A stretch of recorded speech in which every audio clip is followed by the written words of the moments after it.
Naranasan mo na bang hindi ka maintindihan ng mismong pamilya mo?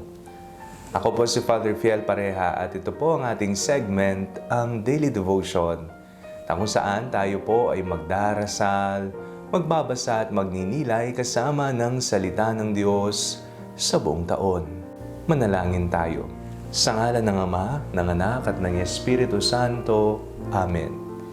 Halina, banal na Espiritu, liwanagan mo ang aming puso at isip, nang maunawaan at may sa buhay namin ng iyong salita. Amen.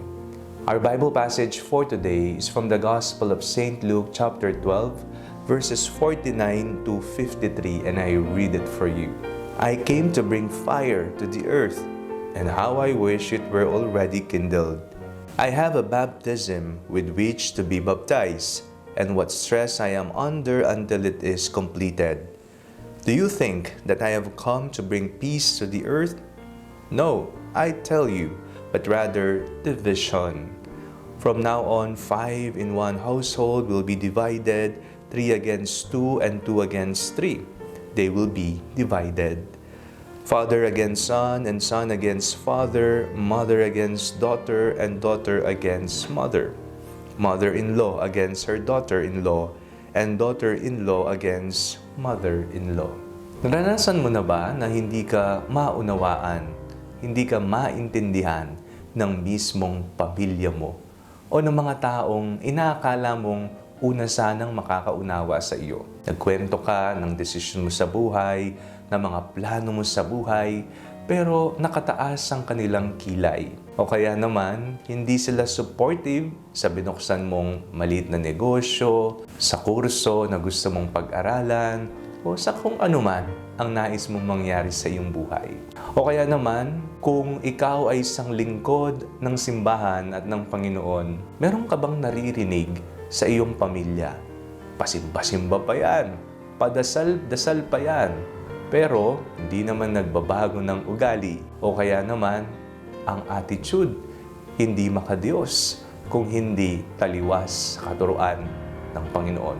Ang ating pong binasang ebanghelyo sa araw na ito ay isa pong patotoo na hindi po lahat ay matutuwa sa atin, lalong-lalo na sa mga tagasunod ni Kristo. Hindi lahat tatanggap sa mabuting balita ni Jesus. Hindi lahat makakaunawa sa pangaral ng Panginoon. Pero tandaan po natin, nakikita ng Diyos ang ating pananampalataya at ang ating pagmamahal sa Kanya. Huwag po tayong mawalan ng gana o kaya naman madistract sa kung ano ang sinasabi ng iba kung ang usapin ay sa pagmamahal sa Panginoon at sa ating pananampalataya. Tingnan po natin ang ating buhay. May mga taliwas ba? May mga humahadlang ba? May mga hindi sang-ayon ba na sinusundan natin si Jesus na ating manunubos at Panginoon? Kung meron, baka isang malaking hamon yan, tingnan natin, baka isang panawagan na maaring introduce mo. Ipakilala mo sa kanila kung bakit minahal mo si Kristo, kung bakit kahit mahirap ang buhay at maraming pagsubok, patuloy ka pa rin na naniniwala na may Diyos at si Jesus ay isang nagmamahal na Panginoon sa ating lahat. Manalangin tayo. Panginoong Jesucristo, bigyan niyo po kami ng tapang na patuloy na magtiwala sa iyo.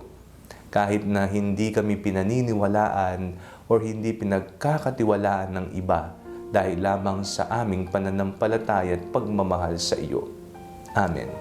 Sa ngalan ng Ama, ng Anak at ng Espiritu Santo. Amen. Huwag po ninyong kalimutang i-like ang video ito, mag-comment po kayo and share it with your family and friends. Ang Panalangin Bago Matulog ay may sariling Facebook page na po. Huwag niyo pong kakalimutang mag-like at mag-follow dito and do not forget to subscribe to our YouTube channel. I-click niyo lamang po ang link na nasa description ng video ito o kaya naman po just search Father Fiel Pareha. God bless you po.